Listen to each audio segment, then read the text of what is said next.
we'll start off with this one because it's interesting. Joey Bosa goes to the Buffalo Bills. 1 year, $12.5 million deal. The Bills going on their sort of couple-year crusade here of just trying to get the oldest pass rushers imaginable through free agency. And I mean, they go from one of the most gifted guys on the planet in terms of Von Miller, and he was really on the 18th hole of his Sunday round with this group, and we were expecting him to show up huge in a huge way in the playoffs, and unfortunately it's just not the same Von Miller that we remember from Super Bowl lore and years of past. And let's just hope, for the Buffalo Bills' sake, well, first and foremost, they had to address this issue because there has been no pass rush outside of, the guys on the inside of that defensive front who have been awesome. But it would be nice for this Buffalo Bills team to have some more teeth on the edge of that defense. Let's hope Joey Bosa can stay healthy. I'm going to give it a B or B minus because it had to get done. But as you said, let's just continue to sign the oldest people in the NFL, at least in terms of football years, football played. And Joey Bosa, it's a prove-it year. If it goes well, it'll be great for everybody. But obviously, you're taking a big swing on a guy who has struggled to stay on the field as of late. Yeah, it's been kind of the story of Joey Bosa's entire career, right? It's just injuries. I mean, I think he started off his career, right, and was hurt like the first 4 games of his rookie season. And then since then, it's been a common theme. Over the past 3 seasons, never played more than 503 snaps in a single season. So it's just been difficult to keep this guy healthy. But when healthy, obviously he's a great pass rusher. And I like this from the perspective that I don't think he fit in what the Chargers wanted to do defensively.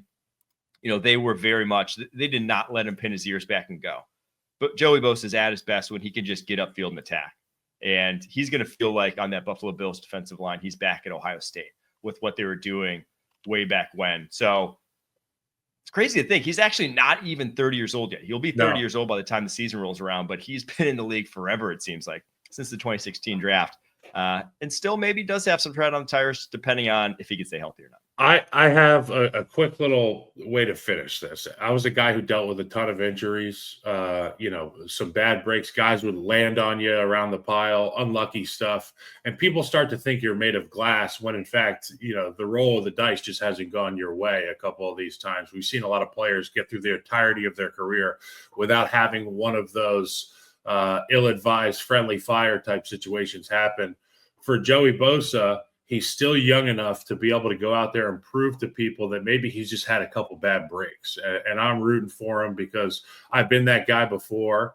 And I dealt with injuries from early on. So I hope that Joey Bosa can make the most of it because that would make that Bills team that much more fun to watch. And when the Bills are winning and at the precipice of being in the Super Bowl every year, that's when our league is the best. Yeah. And let's get real.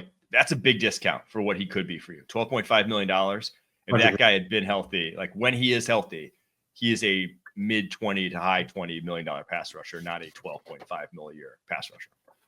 The other one of note here that was a cut going to a different team, Evan Engram, tight end for the Jacksonville Jaguars, goes to the Denver Broncos, 2 years, $23 million deal. Obviously, just any weapons for this Broncos team, a must. To me, this is like piece 1 of probably 2+ pieces that you want to add to this receiving core. Outside of Cortland Sutton last year, and Devon Villay, cool addition.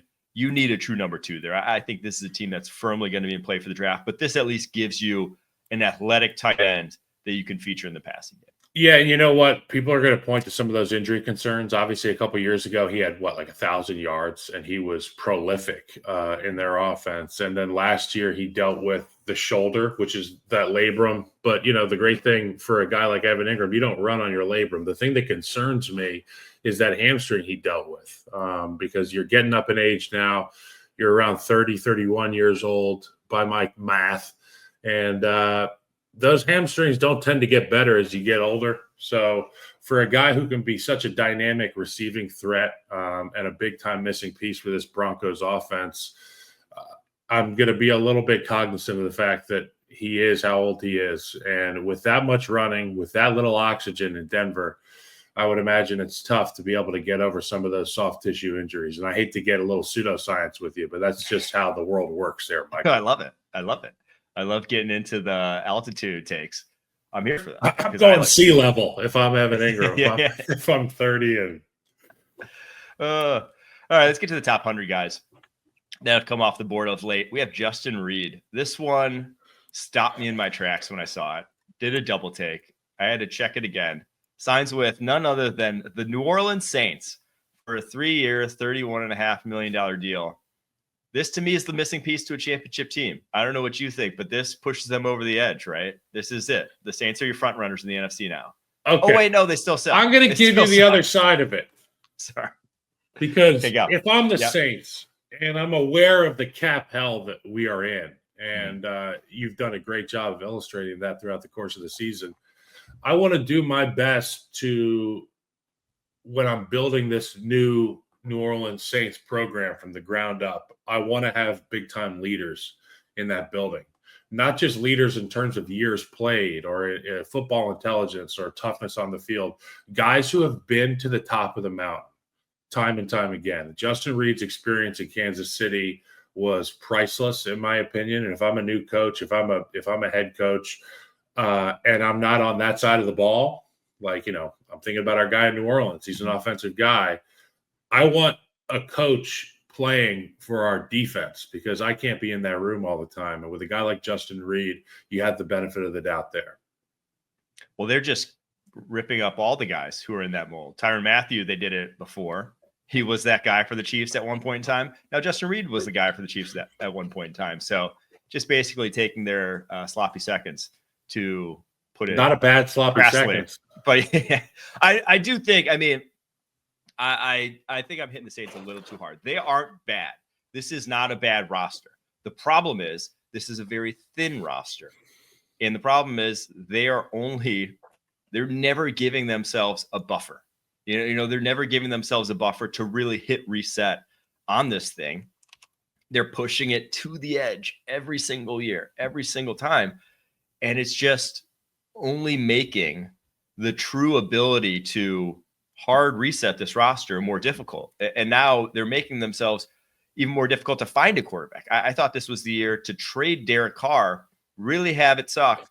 And then everyone loves next year's quarterback class. Arch Manning could be sitting there for you at number 1 overall, like the prophecy foretold, grandson of one of your franchise legends.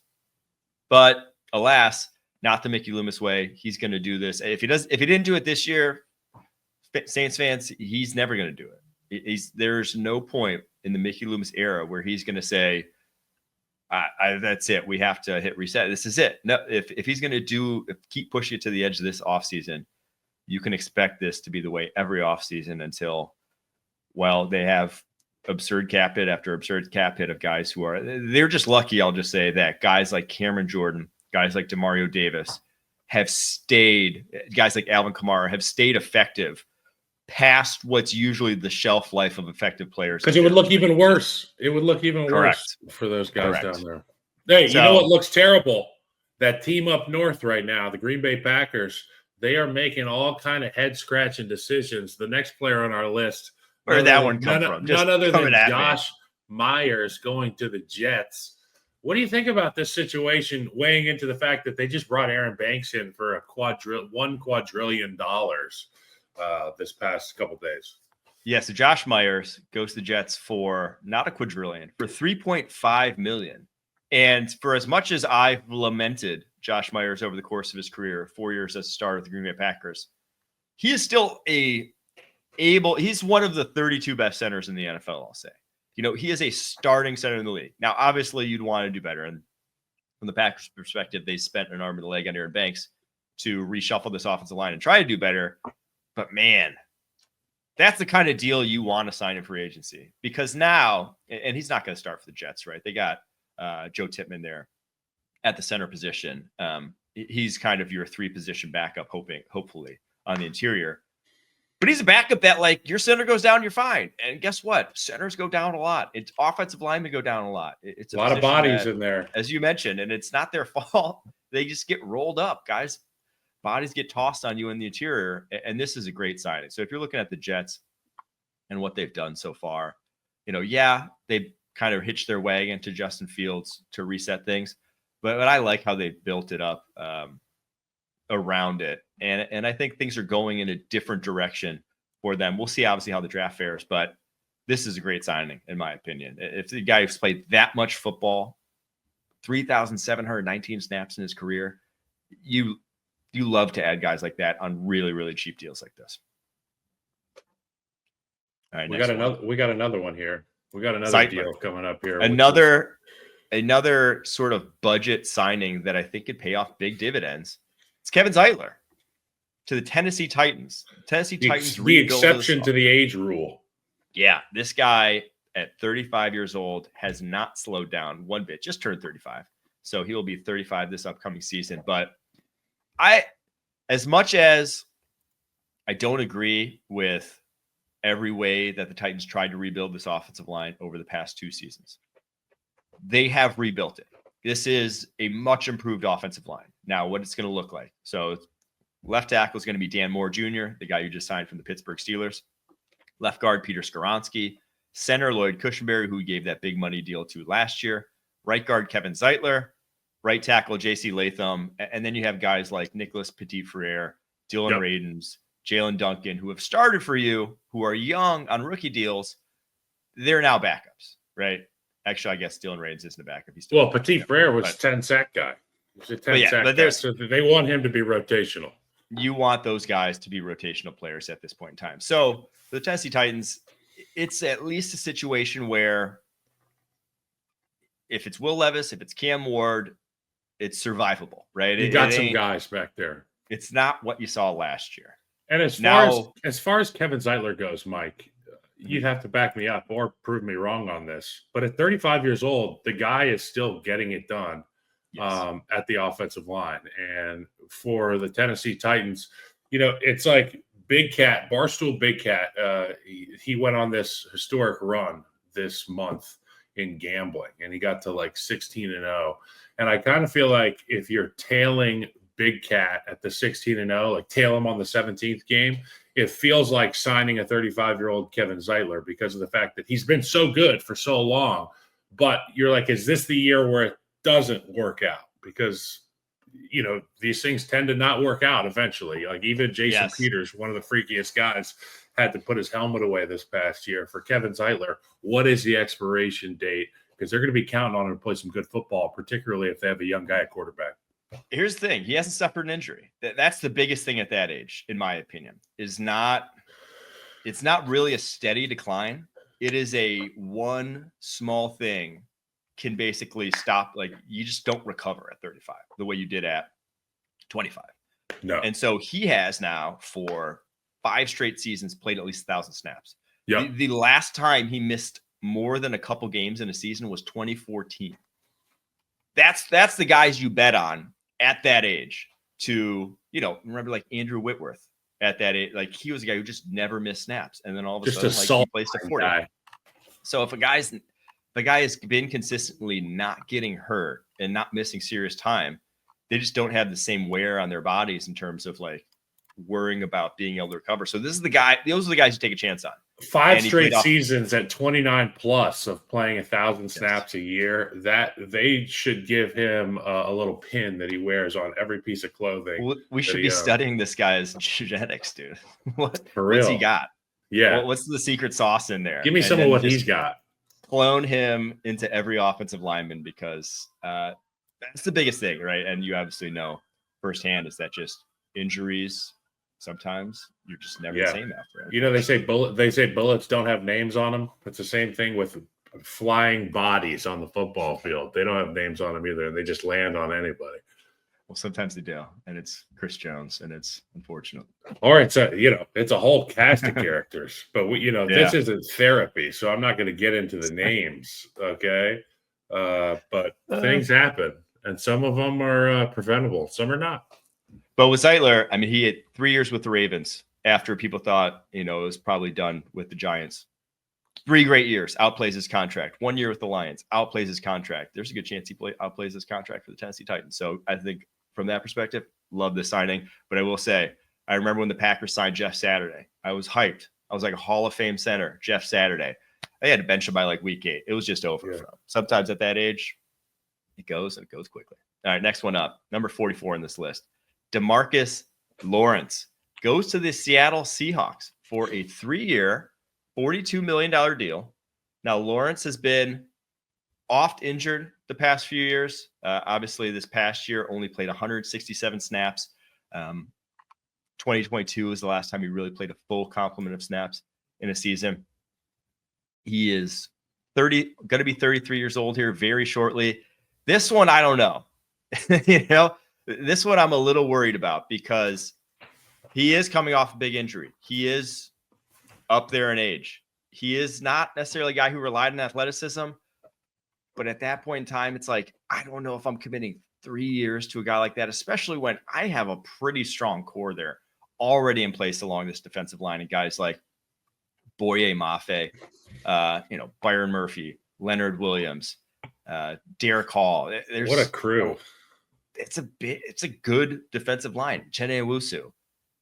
This one, I know that Mike McDonald loves his rotation on the defensive line. That's his MO, is that he wants everyone fresh, snap after snap after snap. He wants no play in, play out. He wants speed, speed.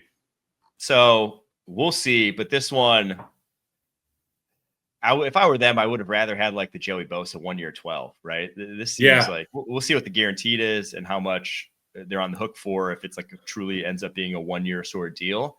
But this one's a little bit risky in my opinion. So I was talking about Evan Engram's destination in Denver and how it could prove to be not very good for the hamstring because of the low oxygen levels. Well, one thing you got to keep in mind, these guys that play in these warm weather cities like Dallas, you get out to go get in your car in the morning and it's 105 degrees in the summer and probably dips into the 50s and 40s in the winter. You go up to Seattle, man.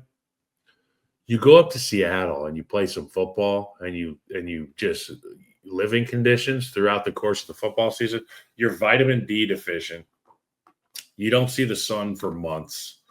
You're 32. He's 32, about to be 33. You've dealt with injuries since 2022 consistently.